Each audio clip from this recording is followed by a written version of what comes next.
तो ये है बीजेपी का पोस्टर और ये है आम आदमी पार्टी का एडवर्टीजमेंट और ये है कांग्रेस का एडवर्टीजमेंट। अरे कहाँ है कांग्रेस? अरे यार क्या कर रही है कांग्रेस? कुछ अजीब लग रहा है आपको इसमें? यहाँ कुछ नोटिस किया आपने? वेल, यहाँ पर इस बात से चुनाव नहीं लड़ा जा रहा है कि आप में कितनी खूबियाँ हैं, इस बात पे चुनाव लड़ा जा रहा है कि दूसरे में कितनी बुराइयां हैं। केजरीवाल अक्सर कहते थे कि वो काम पे वोट मांगते हैं और नाम पर नहीं, पर यहाँ पे क्या लिखा है? फिर लाएंगे केजरीवाल। यहाँ पर नाम पर वोट मांगा जा रहा है। तो हर पार्टी हिपोक्रिटिकल है और इस वीडियो में बात करेंगे everything wrong with Indian election campaign.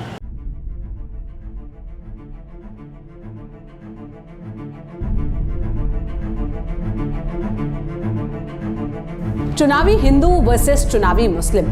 Delhi चुनाव में गजब का पोस्टर वॉर चल रहा है। पोस्टर वॉर में आम आदमी पार्टी और बीजेपी एक दूसरे को पोस्टर के जरिए जवाब दे रही है। इस वीडियो में हम बात करेंगे 3 मेजर क्रिटिसिज्म की इंडियन इलेक्शन कैंपेन की।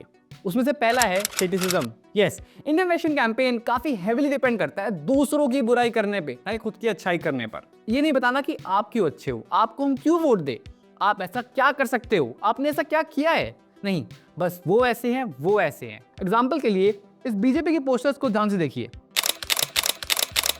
इस सारे पोस्टर्स एक ही चीज में इशारा कर रहे हैं कि उन्होंने क्या नहीं किया और क्या बुराइयां थी।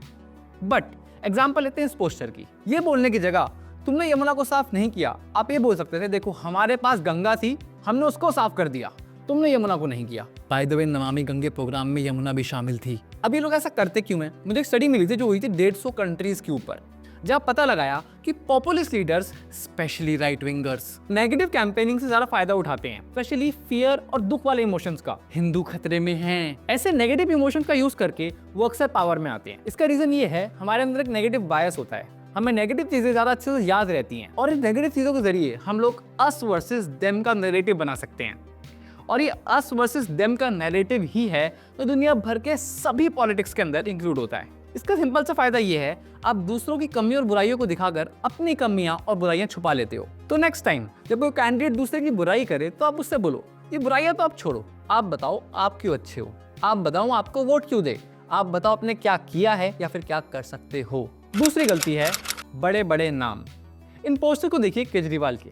याद है आपको कुछ सालों पहले तक केजरीवाल क्या कहते थे? मैं काम पे वोट मांगता हूँ, और वो लोग नाम पे वोट मांगते हैं। हम काम के नाम पे वोट मांगते हैं, हम देश के नाम पे वोट मांगते हैं। बट अभी आप क्या कर रहे हो? आप नाम पे वोट मांग रहे हो। हर जगह पोस्टर है, फिर लाएंगे केजरीवाल। केजरीवाल नाम को आपने ब्रांड बना दिया है। आप क्यों नहीं लगाते हो अपने स्कूल और हॉस्पिटल्स के पोस्टर्स जिसके ऊपर आप इतना ब्रैग करते हो? आप वही स्ट्रैटेजी क्यों यूज कर रहे हो जिसको लेकर आप क्रिटिसाइज करते आ रहे हो बीजेपी को सालों से? क्यों? इसका साफ सा रीजन ये है क्योंकि इंडिया के अंदर लोगों को पता ही नहीं है कि इंडियन डेमोक्रेसी कैसे काम करती है, इलेक्शन कैसे होते हैं। इसलिए मैं सड़कों पे गया लोगों से पूछने के लिए कि यार आपको पता है इंडियन इलेक्शन काम कैसे करते हैं। नॉर्मल सा क्वेश्चन है, जब हम इलेक्शन में वोट करते हैं तो आपके अकॉर्डिंग वोट किसको जाता है? क्या वोट पार्टी को जाता है या वोट जो टॉप पे बंदा बैठा है मोदी राहुल उनको जाता है या लोकल लीडर्स को जाता है? वोट किसको जाता है?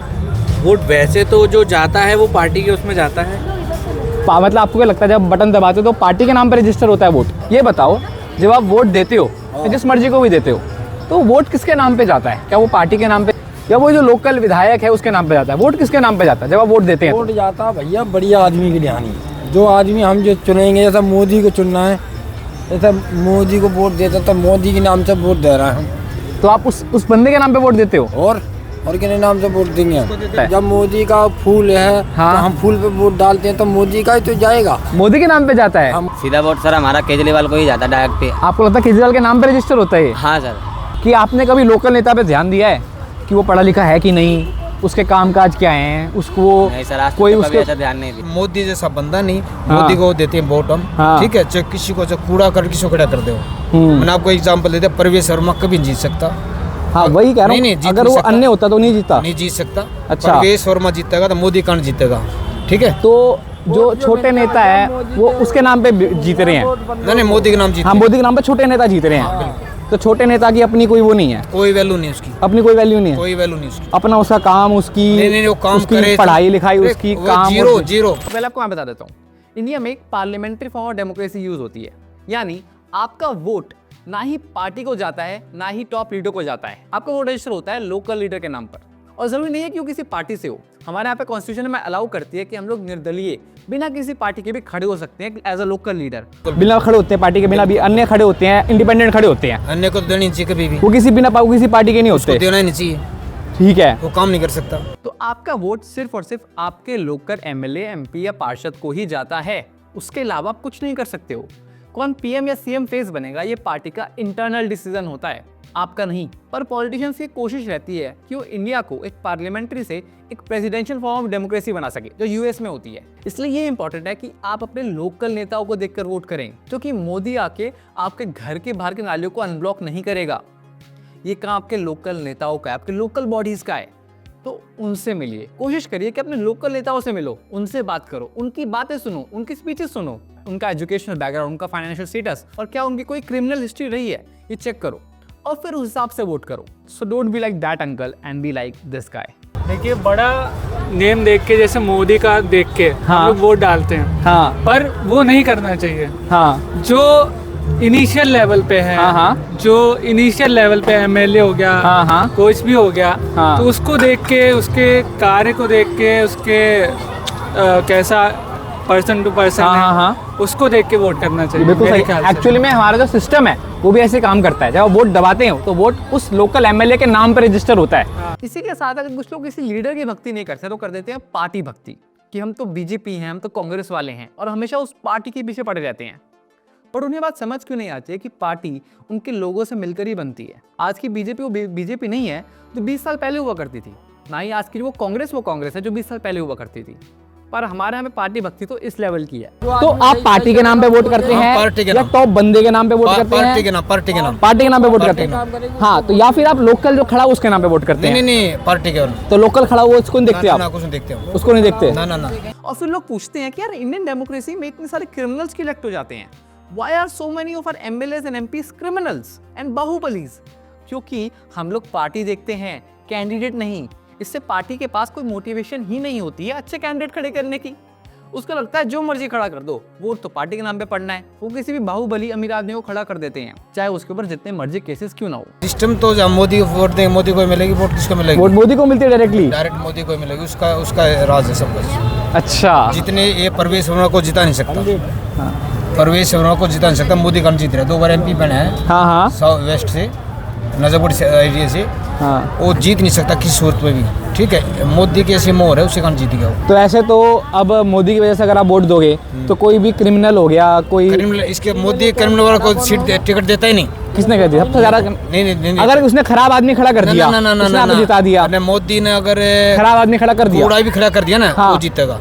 तो इस वीडियो के बाद जाइए गूगल पर अपने लोकल एमएलए के बारे में सर्च करिए और उसके बाद सोच समझ कर वोट करिए। काम कैसे करता है देश का? हाँ, एक भ्रम है दिमाग में। हाँ, कि लोगों को लगता है कि मोदी को वोट करने का, मोदी को तुम, पे वोट डालना बिल्कुल हाँ, बिल्कुल गलत है। आजकल वही हो रहा है। आप अपने लोकल नेताओं को देखकर ही वोट डाल सकते हैं। Third and final mistake is lack of a plan. ये लोग बड़े बड़े बातें तो हमेशा कर देते हैं, बट कभी ये नहीं बताते कि वो करेंगे कैसे। आपने बता दिया व्हाट, बट हाउ ये कौन बताएगा? एग्जाम्पल है दिल्ली के पोल्यूशन का। अब पोल्यूशन इंडिया की कई सिटीज में एक मेजर प्रॉब्लम है, इससे कई सारे कारण हैं, बट उसको सॉल्यूशंस क्या निकालोगे आप? क्या बड़े बड़े एयर प्यूरिफायर्स लगाओगे? उसकी टेक्नोलॉजी आएगी कहाँ से और उसका बजट क्या होगा? और क्या हमारे पास उतने पैसे हैं वो खर्च करने के लिए?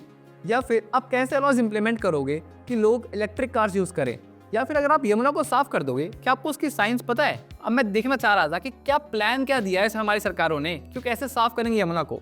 मुझे ये क्लिप ज़रूर मिली। वो अब ले जा रहे हैं जितने दिल्ली के सीवेज ट्रीटमेंट प्लांट्स थे, हम उन सारे सीवेज ट्रीटमेंट प्लांट्स की कैपेसिटी को 1.5 टाइम्स कर रहे हैं।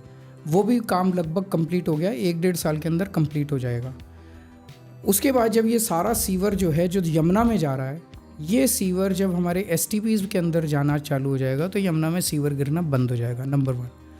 नंबर 2, उसके बाद ये शाहदरा ड्रेन और नजफगढ़ ड्रेन जो है, इसके लिए भी हम अलग से सीवेज ट्रीटमेंट प्लांट्स बना रहे हैं और इनका भी सारा डाइवर्ट करके हम STP पे ले जाएंगे। अब अरविंद केजरीवाल ने कुछ तो प्लान दिया है, कुछ तो बताया है हाउ, बाकी पार्टियों ने वो भी नहीं किया। बट ये भी सेटिस्फैक्ट्री नहीं है, क्योंकि ये कंप्लीटली नहीं बताता है कि उसकी साइंस क्या है। How will you solve the problem of rituals and cultures? आप मछलियाँ कैसे वापस लेकर आओगे यमुना के अंदर? क्या आपको पता है साइंस ऑफ डिसॉल्व्ड ऑक्सीजन या फिर बायोलॉजिकल ऑक्सीजन डिमांड? चलो ठीक है, आपको नहीं पता, हो सकता है आपको ना पता हो, इट्स ओके।